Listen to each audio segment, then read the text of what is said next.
এবার এসেছে পান সুপারি, যারা পান পছন্দ করেন সুপারির বাগান চলে যাচ্ছে, সাথে আছে কাঁঠাল বাগান, পাশ দিয়ে কাঁঠালের গাছ ভরা।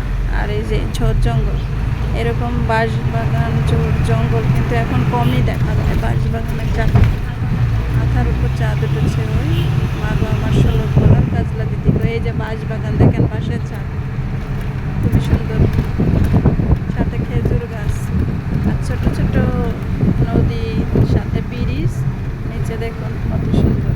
কিন্তু পানিগুলো ময়লা ময়লা কালো কালো। এই যে কাঁঠাল হয়েছে গাছে।